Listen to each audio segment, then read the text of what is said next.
Assalamualaikum warahmatullahi wabarakatuh. Perkenalkan, nama saya Rini Anggraini, NIM 1923-1039. Pada kesempatan kali ini saya ingin mempresentasikan materi kewirausahaan tentang ide dan gagasan usaha, peluang dan jenis usaha, serta bisnis modal kanvas. Materi yang pertama yaitu ide dan peluang usaha. Ide usaha adalah segala konsep, pikiran, dan pengetahuan, sebuah mental, pandangan, keyakinan atau rencana dari kegiatan-kegiatan usaha. Kemudian, berpikir kreatif adalah keinginan untuk menemukan dan mencari penyelesaian yang berbeda dari suatu masalah untuk mencapai tujuan yang sama. Kemudian ada inovasi. Inovasi adalah aktualisasi dari berpikir kreatif. Nah, inovasi ini kita dapatkan setelah kita mendapatkan ide kreatif. Selanjutnya kita masuk ke pengelompokan ide berwirausaha. Ada 3 pengelompokan ide berwirausaha. Yang pertama ada tipe A, new market. Yang kedua ada tipe B, new technology. Dan yang ketiga ada tipe C, new benefit. Nah, tipe A, new market adalah ide menawarkan konsumen dengan barang atau jasa yang belum tersedia dalam pasar setempat. Akan tetapi di wilayah lain sudah ada. Jadi new market ini suatu barang itu tidak ada di daerah kita, tetapi di daerah lain ada. Berarti kita harus membuat atau mendatangkan produk itu ke daerah kita. Itu new market. Yang kedua ada new technology, yaitu tipe B. Adalah ide menerapkan teknologi baru untuk suatu proses produksi. Kemudian ada yang ketiga adalah tipe C, new benefit, yaitu ide menemukan cara baru atau yang disempurnakan untuk suatu fungsi. Selanjutnya adalah munculnya ide. Ide itu bisa datang kapan saja, di mana saja, dan oleh siapa saja, dan dari apa. Jadi tidak bisa dikaitkan oleh orang tertentu saja atau suatu lokasi tertentu. Jadi bisa datang kapan saja, di mana saja, dan oleh siapa saja. Kemudian adalah sumber ide. Sumber ide itu ada 3 menurut para ahli. Yang pertama ada menurut Longenecker tahun 1991. Menurut dia ada 3 sumber ide. 4 sumber ide, yaitu ada pengalaman pribadi, ada hobi, ada temuan kebetulan atau accidentally discovery, dan yang terakhir ada penelitian. Kemudian ada menurut Douglas 37 sumber ide dalam berwirausaha, tetapi hanya beberapa yang dimasukkan. Yang pertama ada buku telepon, koran, majalah, jurnal, dan lain-lain. Kemudian ada perpustakaan, bank, distributor, pialang, akuntan, teman, ada agen real estate, pesaing, hobi juga bisa memunculkan ide usaha. Kemudian ada bepergian ke suatu tempat, misalnya kita menemukan ide usaha, dan ada kursus juga, seminar, produk, franchise, ada peraturan pemerintah, dan lain-lain. Kemudian ada menurut Susarsono 3 sumber ide dalam berwirausaha. Yang pertama itu ada informasi, yang kedua ilmu pengetahuan, dan yang ketiga adanya tuntutan. Yang pertama itu informasi, bisa dari orang lain, bisa membaca, mendengar, dan lain-lain. Kemudian dari ilmu pengetahuan ada pendidikan, pelatihan, dan sebagainya. Dan yang terakhir adalah tuntutan, misalnya permintaan, kebutuhan, dan lain-lain. Kemudian kita masuk ke persentase keberhasilan UKM yang tumbuh dari sumber ide. Ada 45% dari pengalaman kerja. Ini adalah persentase yang sangat besar. Kemudian ada 4% lainnya. Kemudian ada 11% dari kesempatan yang terjadi. Ada 6% dari pendidikan atau pelatihan. Kemudian ada 7% dari saran. Ada 16% dari minat pribadi atau hobi. 5%-nya teman atau keluarga. Dan 6%-nya bisnis keluarga. Kemudian adalah cara kreatif melihat ide. Cara kreatif melihat ide adalah cara untuk memunculkan, mematangkan, dan menyempurnakan sebuah ide. Itu dengan cara memberikan daftar pertanyaan yang spesifik. Kemudian kita masuk ke contoh pertanyaan di dalam mempertajam ide. Ada banyak, tetapi saya hanya memasukkan 4. Yang pertama itu ada bagaimana pelayanan agar lebih cepat. Misalnya ada bagaimana membuat ongkos produksi menjadi lebih murah. Kemudian ada bagaimana cara membuatnya agar berkurang efek sampingnya. Dan yang terakhir ada bagaimana agar lebih mudah dikemas, disimpan, dan juga diangkut gitu. Selanjutnya kita masuk ke dalam teknik mendapatkan ide. Menurut Douglas tahun 1996 ada 6 teknik mendapatkan ide menurut Douglas. Yang pertama itu adalah dengan bertukar pikiran, baik itu melalui diskusi ataupun dalam rapat. Kemudian teknik kedua di dalam mendapatkan ide menurut Douglas adalah dengan berandai-andai. Misalnya kita mempunyai sebuah mimpi, kemudian kita berandai-andai bahwa mimpi itu akan terwujud. Misalnya mimpi kita ingin mendapatkan uang yang banyak, maka kita harus memunculkan sebuah ide agar kita bisa mewujudkan mimpi kita tersebut. Selanjutnya teknik mendapatkan ide berwirausaha menurut Douglas adalah yang ketiga itu kawin silang, bukan kawin di dalam istilah sebenarnya ya, tetapi di dalam makna yang berbeda, yaitu dengan pencarian pribadi yang memiliki ilmu pengetahuan, pekerjaan, dan pengalaman yang berbeda membuat peluang dengan bertukar pikiran. Jadi kita mencari seseorang yang mempunyai ide atau peluang atau karakter yang berbeda, yang memiliki ilmu pengetahuan, pekerjaan, dan pengalaman yang berbeda membuat peluang dengan bertukar pikiran. Jadi kita mencari seseorang yang mempunyai ide atau peluang atau karakter yang berbeda dengan kita untuk menciptakan sebuah peluang usaha yang baru. Jadi memadukan antara karakter pribadi kita dengan karakter pribadi orang lain. Selanjutnya teknik mendapatkan ide menurut Douglas adalah dengan keingintahuan. Apabila kita ingin mengetahui sesuatu hal, misalnya peluang usaha, kita harus mengembangkan keingintahuan kita tersebut dengan membuat suatu rencana, kemudian kita periksa apakah yang sudah kita kerjakan itu sesuai dengan rencana kita atau tidak, atau apakah kita mendapatkan informasi yang baru tentang apa yang sudah kita kerjakan. Kemudian teknik mendapatkan ide adalah melalui pendekatan tidak langsung, misalnya dengan melalui diskusi kelompok, dengan mengembangkan sebagian ide yang sudah kita peroleh dengan anggota kelompok kita, walaupun tidak seluruhnya. Kemudian ada dengan berguna pada saat menemui jalan buntu dan harus mempertimbangkan pendekatan yang baru. Jadi dengan kita berdiskusi kelompok, kita mendapat mengatasi masalah yang kita hadapi sebelumnya dengan bersama-sama. Teknik mendapatkan ide yang terakhir adalah dengan pendekatan ensiklopedia melalui riset dan membaca buku ensiklopedia dan lain sebagainya. Selanjutnya kita masuk ke tips-tips berpikir kreatif menurut Douglas tahun 1996. Ada 4. Yang pertama ada memelihara daya pikir agar selalu aktif dan siaga. Yang kedua ada bekerja dengan menggunakan metode. Yang ketiga ada gunakan sumber lainnya dan sharing masalah serta jangan putus asa. Kemudian ada menjaga dekat dengan cita-cita dan menghadapi kenyataan yang menghampiri kita setiap saat, dan selalu yang pasti jangan pantang menyerah apabila kita mendapatkan sebuah masalah atau misalnya kegagalan. Selanjutnya kita beralih ke materi mengenali peluang dan memilih jenis usaha. Tentu di dalam materi ini kita akan membahas atau menyinggung tentang analisis SWOT. Jadi analisis SWOT itu apa? Analisis SWOT adalah salah satu alat untuk mengukur semua hal yang mungkin dan tidak mungkin dilakukan oleh seorang usahawan sebagai penilaian awal dan pemberian informasi yang penting, yaitu menggunakan analisis terhadap kelemahan, kekuatan, peluang, dan ancaman, atau kita dapat mengenal dengan strength, weaknesses, opportunities, and threats, atau yang lebih dikenal dengan sebutan analisis SWOT.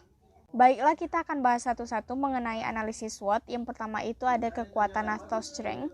Jadi kekuatan atau strength ini melihat kekuatan yang dimiliki seperti lokasi, sumber-sumber bahan yang tersedia, tempat yang strategis, kemudian ada mudahnya dalam mendapatkan konsumen, dan lain sebagainya. Kemudian ada kelemahan atau weaknesses.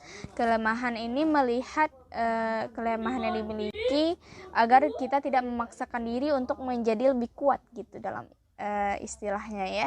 Jadi sebenarnya kita itu memiliki kekurangan juga di dalam melakukan sebuah usaha. Misalnya kita sebaiknya jangan membuka usaha rental komputer tetapi tidak mengetahui sama sekali keterampilan dalam mengoperasikan komputer. Jadi skill sangat diperlukan di dalam memulai sebuah usaha.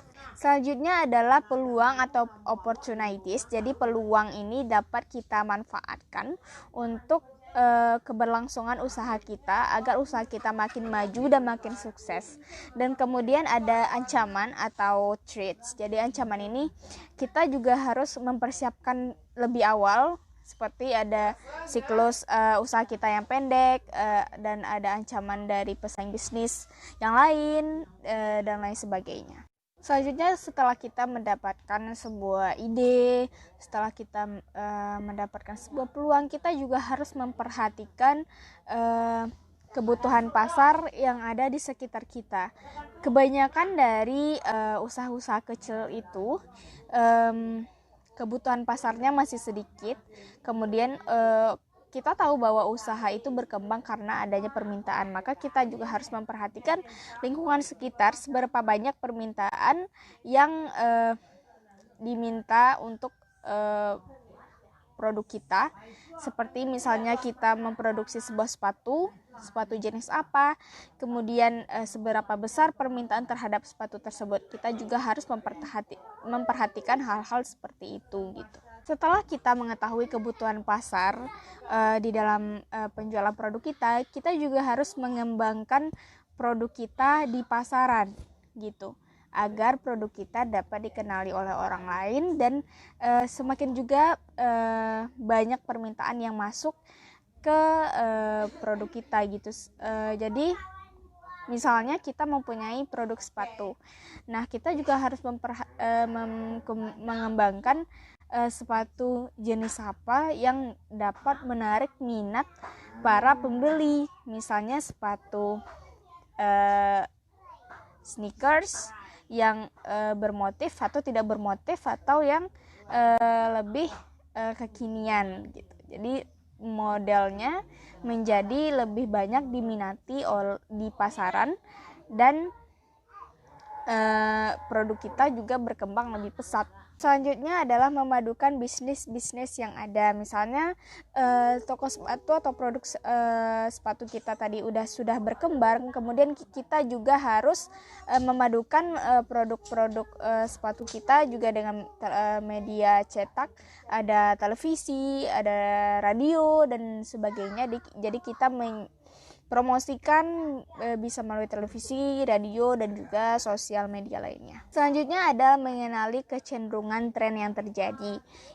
Seperti yang sudah dibicarakan sebelumnya, bahwa banyak produk-produk yang diminati sekarang itu lebih laris atau lebih laku daripada produk-produk yang sama sekali tidak mengikuti arah perkembangan zaman gitu. Jadi kita harus mengenali tren yang terjadi sekarang gitu, yang sangat diminati oleh pembeli alias kekinian. Selanjutnya ada mewaspadai segala kemungkinan yang awalnya terlihat sepele yang ternyata setelah ditekuni dalam menjalani bisnis menjadi sangat luar biasa gitu. Jadi kadang-kadang ada ide-ide kreatif yang awalnya hanya ide yang kecil, kemudian bisa berkembang menjadi sebuah produk yang besar dan dikenali oleh masyarakat dunia. Seperti ini ada produk inovatif dari Sony yang dikembangkan dari ide gula-gula yang terbuat dari agar-agar, kemudian dipandang bukan hanya sekadar makanan manis kegemaran anak-anak, tetapi justru menjadi sebuah inspirasi dalam mendesain pemutar atau player musik digital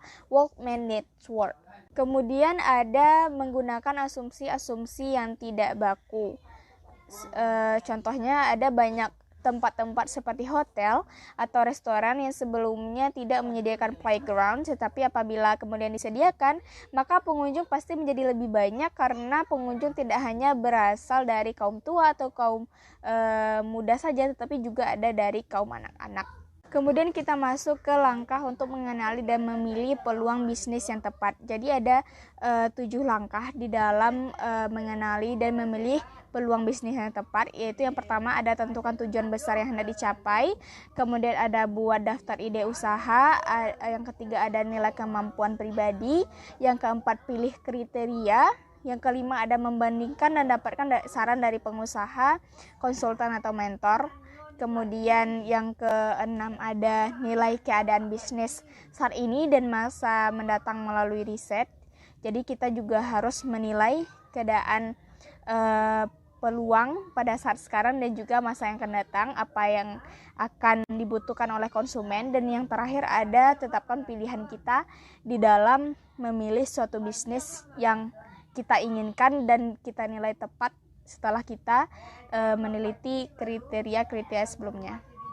Selanjutnya kita masuk ke cara menggali peluang usaha. Ada 8. Yang pertama ada memanfaatkan internet dan fasilitas elektronik lainnya. Kemudian ada baca buku dan media referensi bisnis. Ada yang dengan mengikuti kegiatan seminar usaha, ada yang aktif bergabung di komunitas bisnis, kemudian ada datang ke pameran kewirausahaan, ngobrol dengan para pelaku usaha, kemudian ada mengunjungi pusat-pusat usaha, dan yang terakhir ada mengamati lingkungan sekitar atau dengan mensurvei langsung. Selanjutnya kita masuk ke bisnis model. Bisnis model yang dalam hal ini kita mempelajari tentang bisnis model kanvas. Jadi bisnis model kanvas adalah kerangka kerja yang dikenal banyak untuk mendefinisikan model bisnis startup. Bisnis model kanvas ini disusun dengan tujuan untuk menjelaskan, menilai, memvisualisasikan, serta mengubah model bisnis sehingga kinerja yang dihasilkan oleh startup lebih maksimal. Model bisnis ini bisa diterapkan oleh semua jenis startup tanpa terbatas dengan sektor usaha. Selanjutnya kita masuk ke berbagai definisi tentang bisnis model.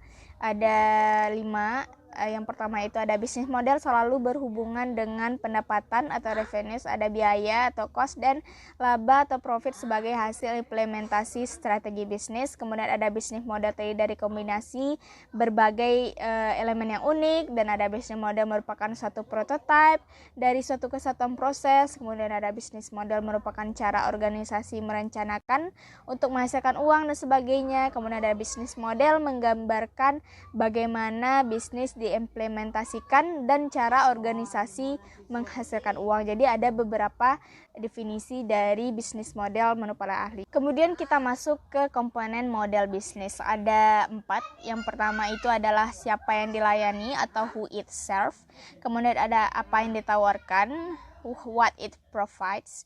Ada bagaimana menghasilkan produk, how it provides products. Kemudian ada bagaimana cara menghasilkan uang atau laba, dan lain sebagainya. Kemudian kita masuk ke jenis model bisnis. Ada 4, yaitu ada creator, ada distributor, ada landlord, dan ada kontraktor. Creator itu adalah orang yang membeli bahan baku atau komponen dari pemasok dan mengubah atau merakitnya menjadi barang untuk dijual kembali kepada pembeli.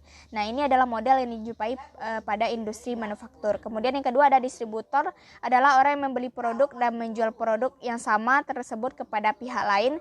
Kemudian ada landlord, adalah orang yang menjual hak untuk menggunakan bukan kepemilikannya untuk suatu periode waktu tertentu. Kemudian ada kontraktor, adalah orang yang menjual jasa yang diberikan kebanyakan oleh sumber daya manusia, misalnya konsultasi, konstruksi, pendidikan, perawatan, pengiriman paket, dan juga hiburan serta yang lainnya. Selanjutnya yang terakhir kita masuk ke elemen-elemen bisnis model kanvas. Ada 9, yaitu yang pertama ada customer segment atau segmentasi konsumen, kemudian ada value proposition atau proposisi nilai konsumen, kemudian ada channels atau saluran bisnis kita, kemudian ada revenue streams atau sumber pendapatan kita, ada key resource atau sumber daya, kemudian ada customer relationship atau hubungan dengan konsumen antara pebisnis dengan konsumennya, kemudian ada key activities atau aktivitas yang dijalankan, ada key partnership, kerjasama, dan cost structure atau struktur biaya. Sekian presentasi dari saya. Kalau ada kata-kata saya salah mohon dimaafkan. Wabillahi taufiq wal hidayah. Wassalamualaikum warahmatullahi wabarakatuh.